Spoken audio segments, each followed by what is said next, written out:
Welcome to Rachel Uncensored, one of the few places on the internet that you can find an uncensored version of me. Hello, I'm Rachel, and welcome back to another solo episode. I'm still getting over a cold when I'm filming this, so I apologize for the nasal congestion, the occasional sniffle, and throat clear. But hello, how's everyone doing? I feel like I'm not close enough to my microphone and I'm struggling. I'll live. I'll survive. I will survive. I'm not happy to It's about deep just as a boo. One of the symptoms of me getting over my cold currently, which is annoying because this episode's not going out for like 2 weeks. So you guys are going to think I've been sick for a very long time. I haven't. But one of the lingering symptoms is stuffy nose. And then I think my ears are clogged. Because I'm always yelling. I'm aware of that. But it seems as though I can't hear myself even more than normal. And I'm not doing well with it. I don't like it. I feel as though one of my senses is being stifled because it is. Oh, also with this cold, I have been breathing out of my mouth again when I sleep. And it made me realize how terrible a sleep I used to get. Sleeping with your mouth open is not good for your sleep. I actually know this for a fact. I've seen sleep doctors talk about it, but experiencing it firsthand and being like, oh my gosh, I really wasn't getting the best sleep. And hold on, I just wanted to charge my ring. There it is. I really wasn't getting the best sleep. It was hard to do so. And that is also why my lips used to be chronically chapped. Okay. In case anyone is new here, which I don't think there is, but that's fine. If you are, what are you doing here? How did you get here? I'm glad to have you. Just a little confused. Did you bring an antipasto salad? Because all are welcome who do. Anyway, what was I talking about? Oh, a few years back, I went to an ear, nose, and throat doctor because I had a feeling. Why did I go? Because I didn't want to breathe out. I wanted to breathe out my nose. And I was like, I feel like I'm having a hard time breathing out my nose. And there's something else. I'm a mouth breather, blah, blah, blah. He took a look and he's like, there's a lot going on with you. I had nose surgery. I had my thingy-mabobs in my nose shrunk. I had my deviated septum straightened. And I had my sinus pockets expanded. So much gross stuff. But I did not realize how badly my breathing was until that surgery. I used to only breathe out of maybe one nostril at 50%. That was just like my standard. And I couldn't figure out why I couldn't breathe out of my nose when I slept. I couldn't breathe, blah, blah, blah. Fast forward. Now I am able to breathe out of my nose just fine when I'm not sick, but I'm having to train myself to do so. So I have been wearing a nose strip at night to open my nose even more while I wear mouth tape. And I've been doing that. Abby's like, how long are you going to do this? Because bless her soul, she turns over and I'm just looking like a weird botched surgery patient post-op, right? Not the most attractive, but she supports me. She supports me in my endeavors.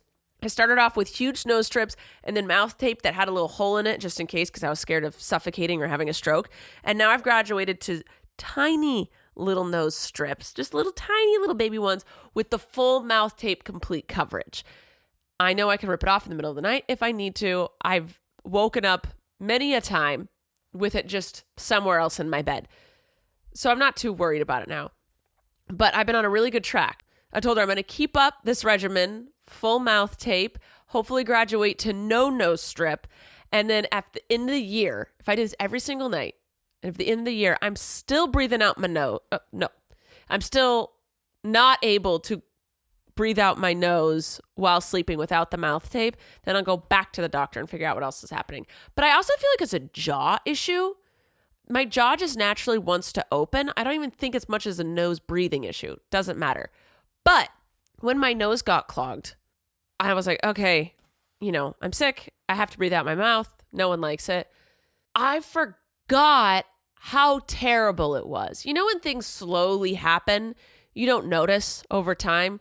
So when people, get older, gain weight, lose weight, gain more muscle, lose more, when it's a slow, gradual thing, you don't notice it And that's what I was noticing that's what I wasn't noticing with my nose until that ability got taken away from me again.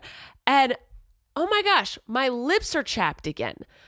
My mouth tastes bad in the morning. I'm tossing and turning in my sleep. I'm self-conscious again while I sleep. And it all has to do with my mouth breathing. So I can't wait for this cold to be over so I can get back on track.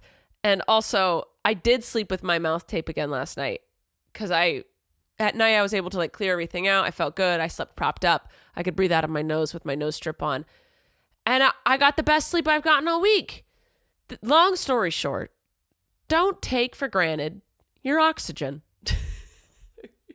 I am on a long path, a constant path of enhancing myself, constantly becoming a better version of myself, whether that's emotionally, physically, attractively, spiritually, whatever it is.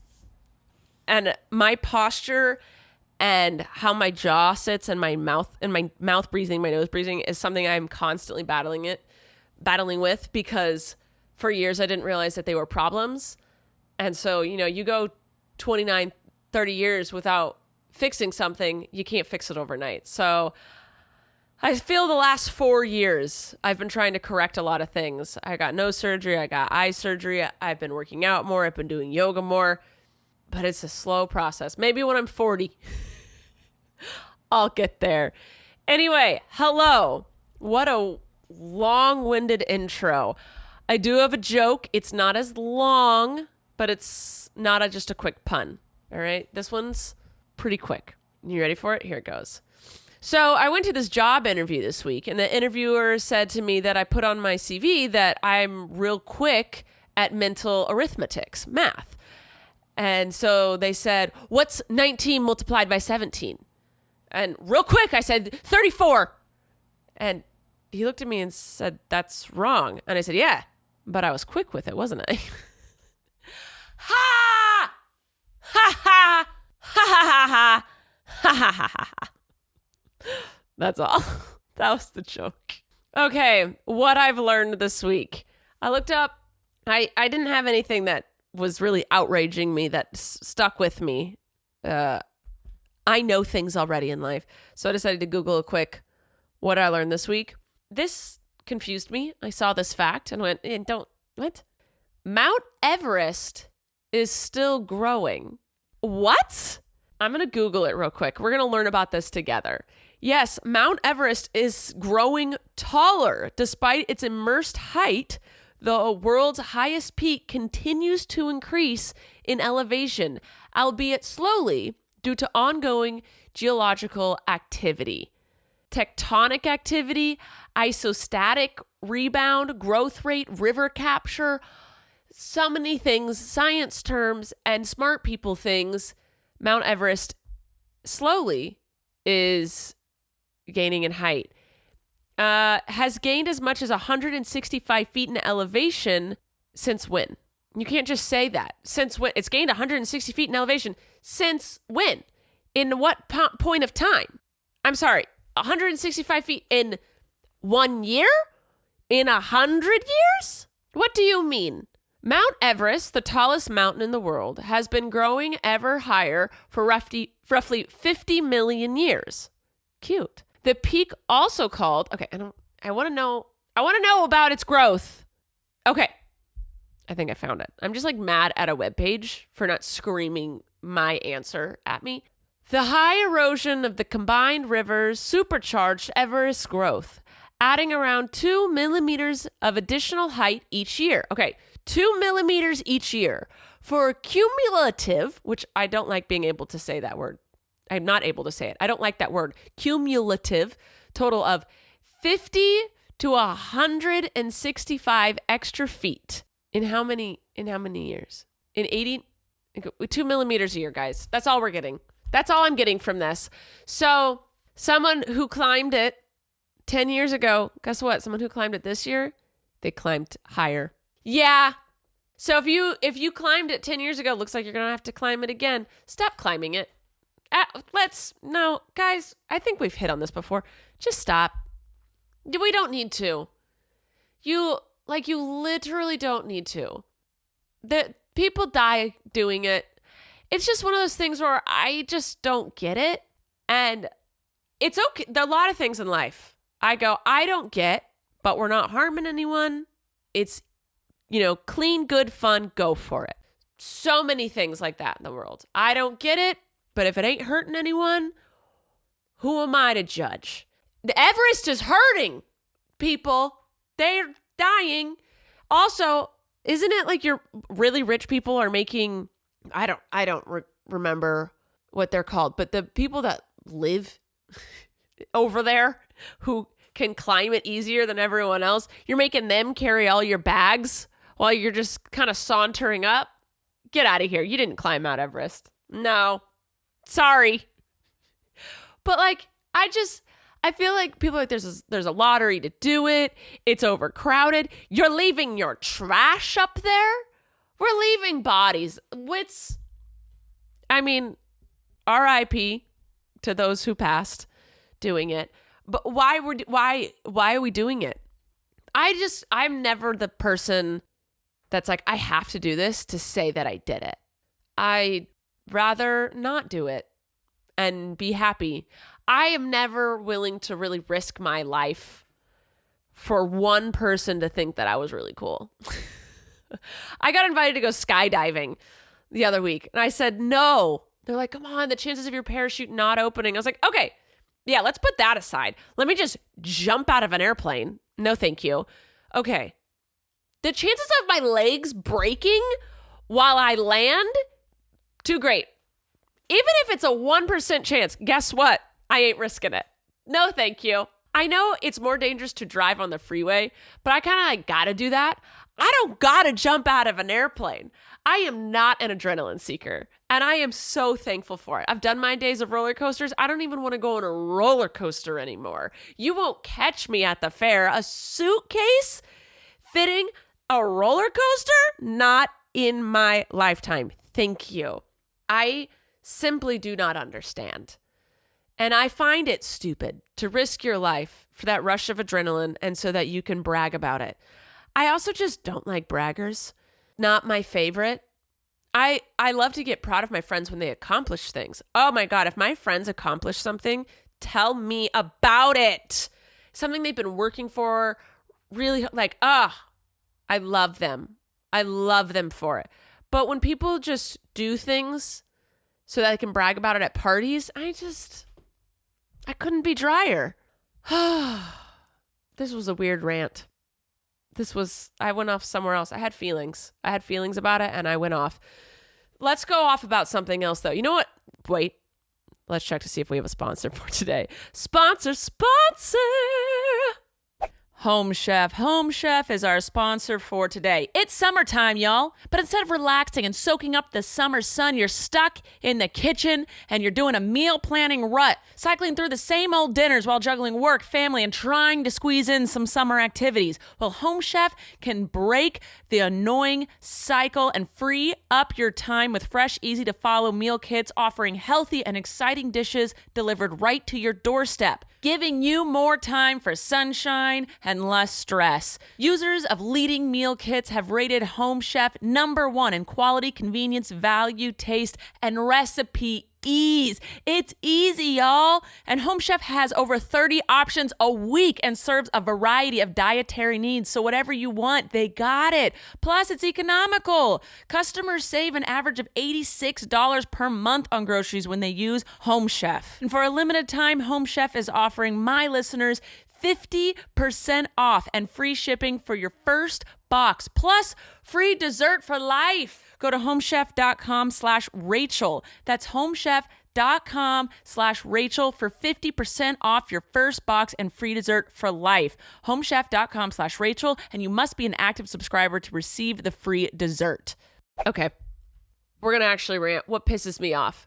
What pisses me off?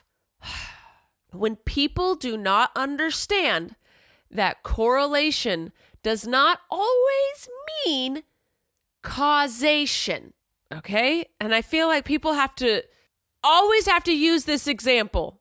Left-handed people have always existed, right? There's nothing wrong with them. There's just fewer of them than right-handed people. doesn't really make a difference, right? Like, okay, well, since you're not as common, most things are going to be created for right-handed people. But left-handed people, sucks to suck. Nothing wrong with you. Just deal with it. Cool, whatever. For a while, it was illegal for some fucking reason to be left-handed. So the number of left-handed people decreased because people weren't going to be illegal. They were just going to suffer with chicken scratch writing using their right arm. Side note, could not imagine being like, you're not allowed to use your right arm anymore. You can't write with your right. You only have to use your left. The way no one would ever see my handwriting ever again. The way this hand would cause me to spiral. My left hand is worthless, so I cannot imagine being forced to use it just because. Just for funsies, no real reason. Anyway, when left-handed people were allowed to be left-handed again, the amount of left-handed people on record skyrocketed. Not because it magically became that there were more because it became legal. It's because people weren't suppressing it anymore. They always existed. They never went away. They just couldn't use their left hand. They weren't allowed to. When they were allowed to, they said, finally, and they were able to use it again. So this graphs of how many existed skyrocketed because people were admitting it. Okay? Now, this is often used when talking about gay people. When you legalize it, more people don't become gay, just less people are hiding it and living in fear and shame, right? But this is happening. I'm not getting on a political rant right now, but this just happens all over the place. Right now, there's a lot of people being mad at sunscreen and saying sun doesn't cause cancer. There's like a bunch of people, I keep seeing it, dermatologists and doctors are like, oh my God, you're so dumb.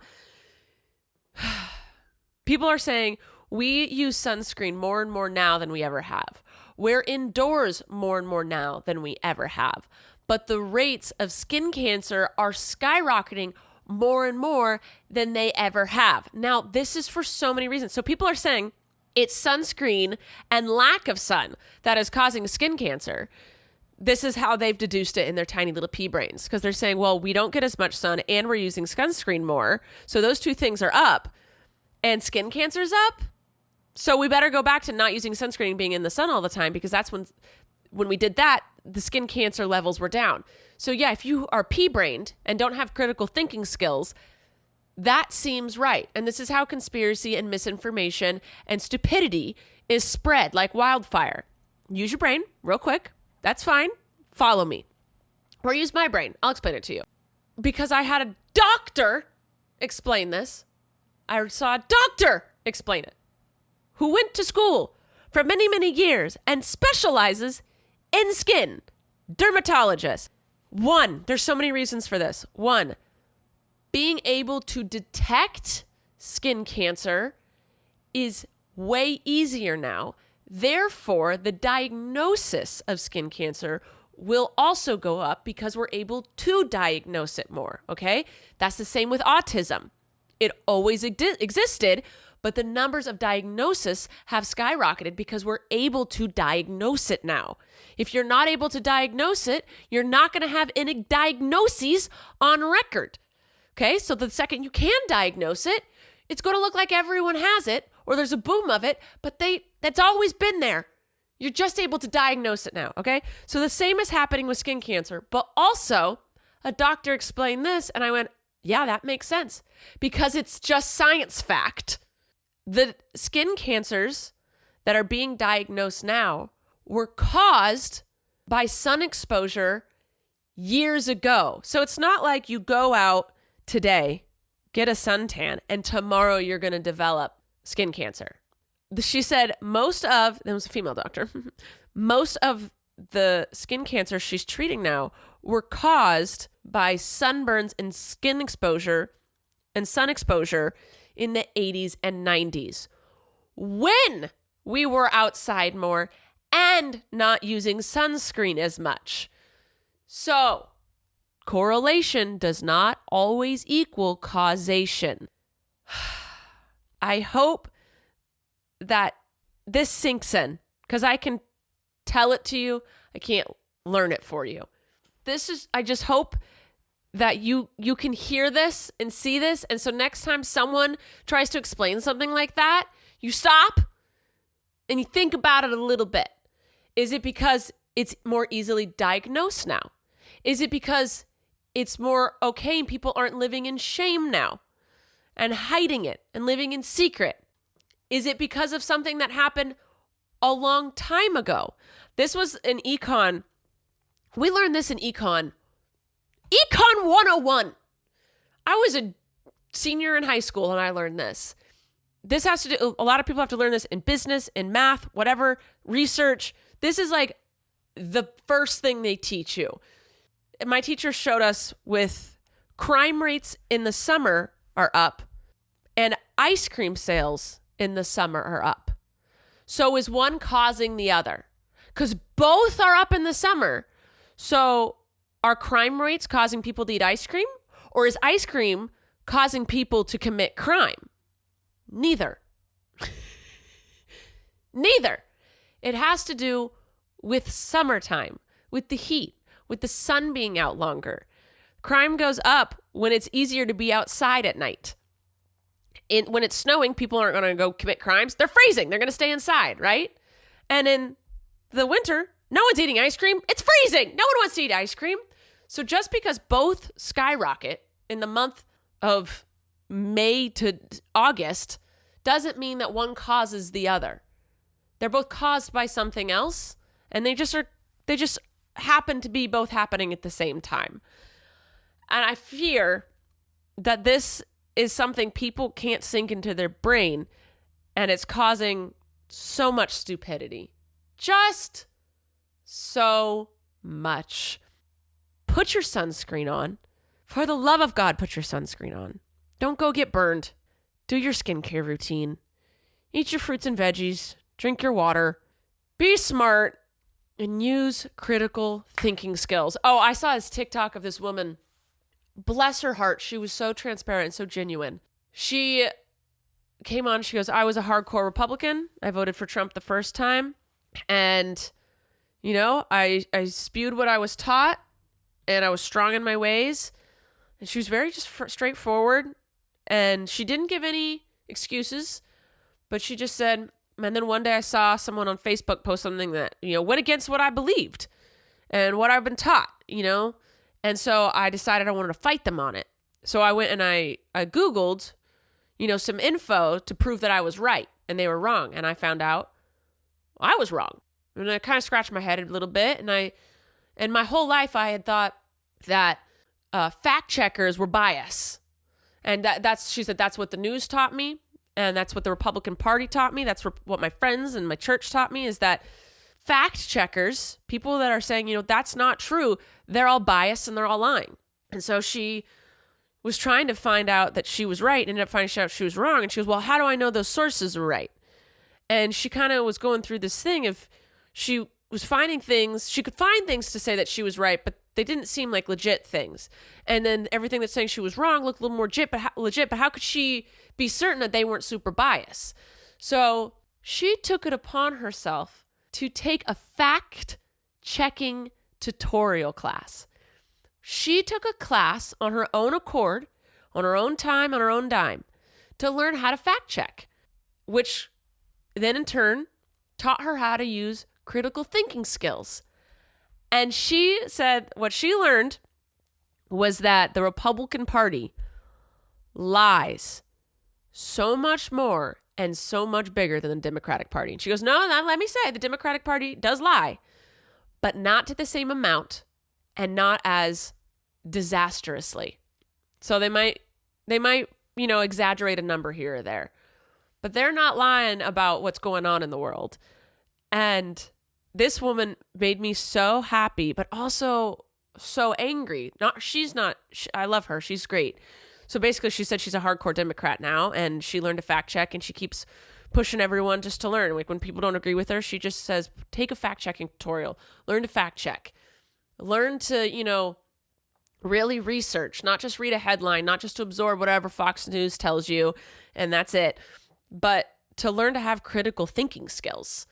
And everyone in the comments was talking about how people, they went to college as a Republican and left a Democrat, and their family's like, oh, it's just that education they turned you. And they're like, yeah, getting educated, learning how to check resources, learning how to cite things taught me how to use critical thinking skills.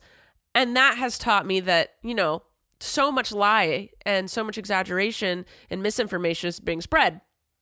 And when I learned the right thing, that's when I came to, have my own opinions. And I just feel we lack critical thinking skills so much. Abby and I have talked about this a lot, that the church, any church, I don't care what church, you're taught to just believe. Like, you just have to have faith. That's just have faith. You just have to believe. You can't doubt. You're not allowed to doubt. And some people need that to get through their, I'm not shitting on someone who's like uses religion to be a better person, and they are a better person. And there's some people out there that's great. But when you abuse religion to support your hate, that's when I have a fucking problem with it. But unfortunately, a lot of people are just taught you just believe, because there's not answers to everything. And some things don't make sense. And you're like, is this a metaphor? I don't understand. Like, you have questions, and they don't want you to have questions. They just want you to believe. So they suppress critical thinking skills. And I that is terrible. You're supposed to have critical thinking skills. If you have critical thinking skills and you still believe, power to you. Like, I don't care. I don't care if you're a believer, if you have religion. I care when your church is trying to make you not think for yourself. I don't know where I'm going with this. I just got on this rant. I just love that lady on TikTok. I'm sorry. I'll go back. That lady on TikTok was so great. And she really just like, you got to think. And our world just needs to think. We have to figure it out. Just because one thing and another thing are going up at the same time doesn't mean one caused one. It's just what it is. And that pissed me off this week, seeing so much stupidity online. It's just people, I'm like, just look it up. Just Google it. Just Google it, people. Anyway, before we read some Am I the Assholes, let's check if we have a sponsor for today. Sponsor! Ah! And we're back. All right, let's read some Am I the Assholes. Am I the asshole for calling out my cousin when she tried to blame her body odor on me? No, not a chance in hell. But let's read it. Let's see how you did it. There's always more to the story. I'm an 18-year-old female from Ontario, Canada. What up, little Canada? My cousin, 19-year-old female, is from Florida, USA. Oh, Florida. Already an interesting story. I'm staying with her family in Florida. We were out midday at an outdoor restaurant, and my cousin's boyfriend, 20-year-old male, was to meet us. My cousin had a sweaty body odor, but she had an active day. All right, happens. The boyfriend kissed my cousin, and she introduced us. At the table, he made a face. When I was looking away, my cousin tried to whisper to her boyfriend, but I heard her. The smell is coming from, and then she said my name. Please don't say anything. I said the smell is not from me, and the boyfriend got his nose close to my cousin's upper body and smelled her. He kissed her on top of her head and told her it's humanizing when such a beautiful woman gets smelly. Oh, green flag. Oh my God. That is the best response you could give. She laughed awkwardly, and then on the ride back home, she told me that I unnecessarily embarrassed her. She said I broke the girl code. Am I an asshole? Not even a little bit. She broke the girl code by blaming it on you in the first place. What the fuck? This is your first time meeting him, and she tried to make you look bad? No, she's a red flag, the boyfriend's a green flag, and you're just chilling. Not a chance in hell. Someone said not the asshole. Yes! They said what I said. She broke the girl code by bringing it up when no one else did. She even made it worse by pinning it on you. She embarrassed herself. Yeah, exactly. And someone said, and honestly, if she's that sensitive about it, carry a travel size stick of deodorant in your bag. I get sweaty too, and there's a bathroom nearby. Pop in and use soap or water to freshen up, and then add some deodorant. This is insane. She embarrassed herself by lying. The boyfriend seems like a pretty cool guy. Yeah, your cousin's a dick. Someone said, how rude of you to climb out from under the bus she threw you under. This is the kind of thing I have called out people for being rude. I've called out people for a lot of things when they're like being rude to someone I love, or they're being rude to me, and I call them out and then they get all petty and like butthurt. No, I said this before and I'll say it again because Selena Gomez said it. And yes, she is queen. She got mad at your actions and you got mad at her reaction to your actions. Those two things are not the same. If you are mean to me and I snap, you can't be mad at me for snapping. Yeah, I could have done it differently, but you can't role reverse and be like, you owe me an apology when you were the dick to start with. I am reacting to your actions. Now, that's not to say you called me a butthead, I can punch you in the face. We all have to take accountability for our actions, but I feel like narcissists and manipulators and asshole people do this all the time. They poke the bear, and then when the bear attacks or the bear snaps back, they're like, oh my God, like, you owe me an apology. You're a terrible person. See, you're crazy. You're just as crazy. And blah, blah, blah, blah. No, your cousin's a bad person. That's all. This one has been labeled asshole, so I'm a little excited to read it. And it goes. I, a 38-year-old male, was invited to a D&D session with 4 other people at my friend Alex's, he's a 34-year-old male's, house. All right, we're playing some D&D. We're in our 30s. We're males. Let's do it. When I get there, his wife answered the door and immediately asked for me to take my shoes off because they have a strict no shoes policy due to them having a crawling baby. Oh, I get it. Totally understand. You know how disgusting our shoes are and we track them around? It's one thing when we're all adults and no one's crawling on the floor and then sticking their hands in the mouth. But the second you have a baby, no. That baby is all up on that and then sticking stuff in their mouths.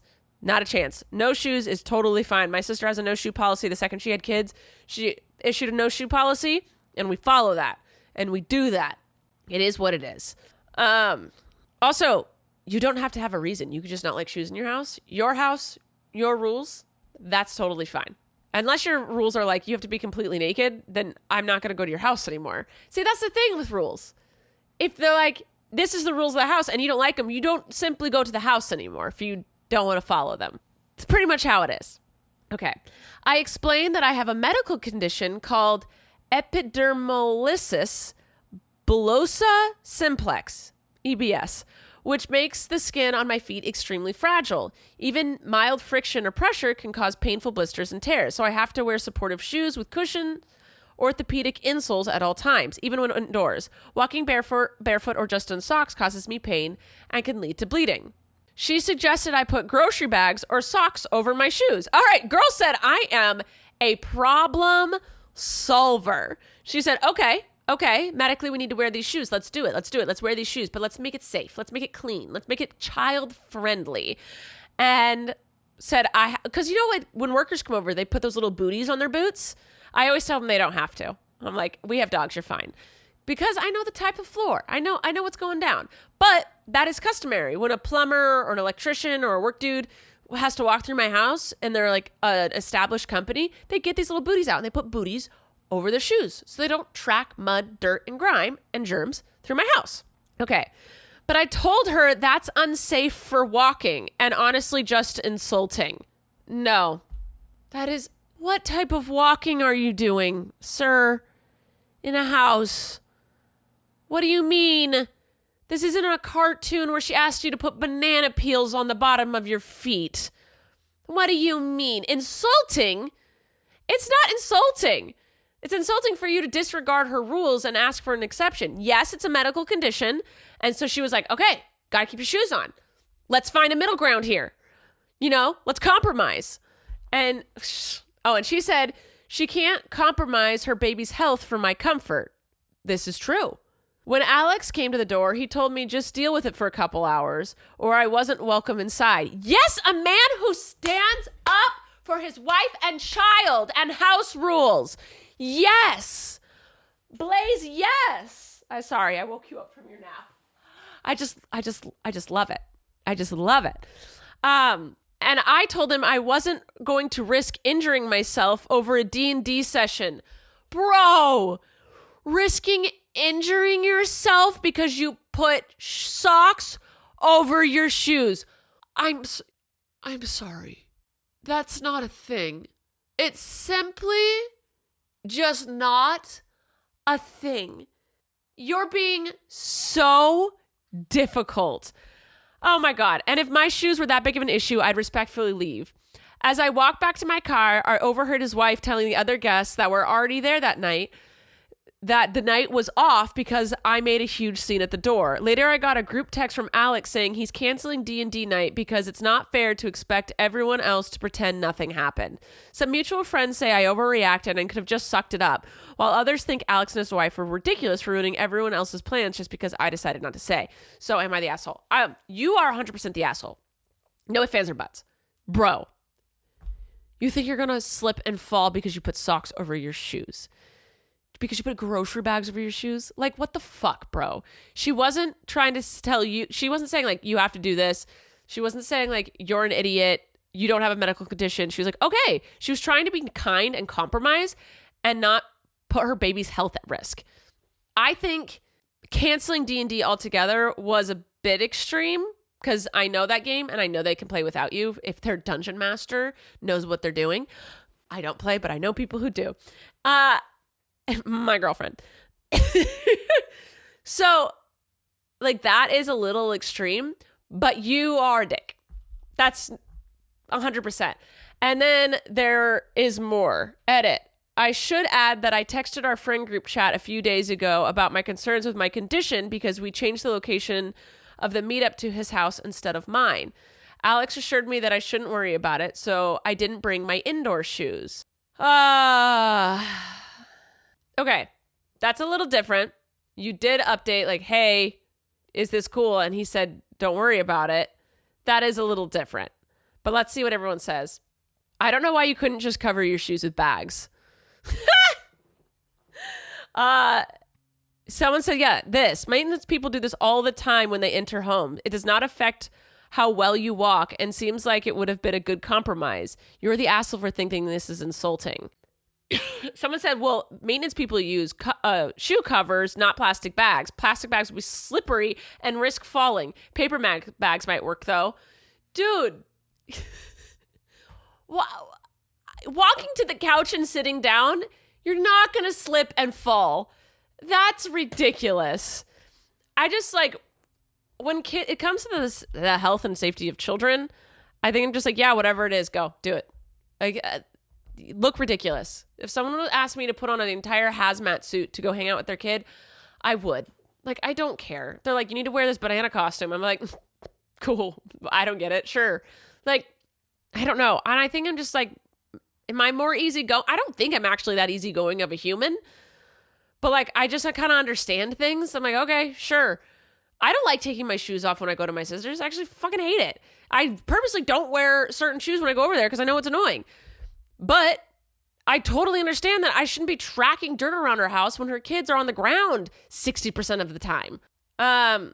So OP claims if that really happened, someone said OP just added an important detail. He asked before and his friend said no worries. And then someone responded to that and said, so OP claims if that really happened, it would have been part of the original post because as you said, it changes the entire story. That's not a detail you forget to add. OP probably only added that part when all the comments said that he was the asshole. And someone said, I don't think it changes the story at all. Why not bring your shoes anyway? Who knows what grub you've trekked your everyday outdoor shoes through? Yeah, there's a huge thing. Like, you're either from a no shoes or a shoes family in the house. And people with the no shoes in the house totally understand how dirty and disgusting outdoor shoes are. Abby's been trying to implement a no shoes in the house rule for a long time. I'm a shoes in the house. We never had that rule. We always wore our shoes everywhere. It's disgusting. I see it, but I'm so used to it. I'm trying to recondition myself. Also, another issue with my shoes is my house. I'm always going out in the yard with the girls to take them out to pee. My garage is detached from my house and I work in my garage. So I'm constantly going back and forth. So it's not like I can take off my shoes and they're just like off. And then when I decide to go out, like go run errands, then I put my shoes on off the door. I'm constantly in and out of the house. I do try and wear Crocs and slides and whatever, but it kind of gets, like if I'm going out into taking out the trash, I want to put on actual shoes. It's a whole thing. So I'm trying to unlearn it, but shoes in the house is just gross. It just is. And like when I know I'm going to Zara's, Zara doesn't like shoes in the house. She never enforces it, but she's just said like, I'd rather people not wear shoes in the house. But when she's having a party, she understands it's going to happen. It's just for cleanliness. They have got nice floors. She doesn't have any kids or anything. But when we know we're going over to Zara's, I wear my slides. Like I bring my slides with me so that I can take them off when I get to her house or walk around in my house slides at her house. Like I purposely don't wear my outside shoes to her place. You kind of just use your brain. Again, critical thinking skills. Someone said, in my opinion, if you're a person with a no shoes policy, you should be the one that has slippers or shoe covers ready for guests. And then to clarify, I don't allow them in my house, but I offer both of those options because my mom is someone who wears shoes and can't be barefoot. So I totally get that. Abby and I have thought about that, getting slides that people can wear in the house. If they just had a baby and it's crawling, this is probably a temporary thing. So they're not really thinking to do that, but it is what it is. I still think this guy's an asshole, but I think that's going to be it for today, guys. I love you so much. Thanks for joining me. If you have any opinions, please put them below. Be nice, be kind. And that's it. Okay. I'll see you next time. Bye. Thank you for listening to this episode of Rachel Uncensored, the only place on the internet where you can find the uncensored version of me, Rachel Ballinger. I hope you enjoyed. If you did, please like, subscribe, or follow, or do whatever this platform tells you to do so that you can get notified every time I post a new episode. Love ya!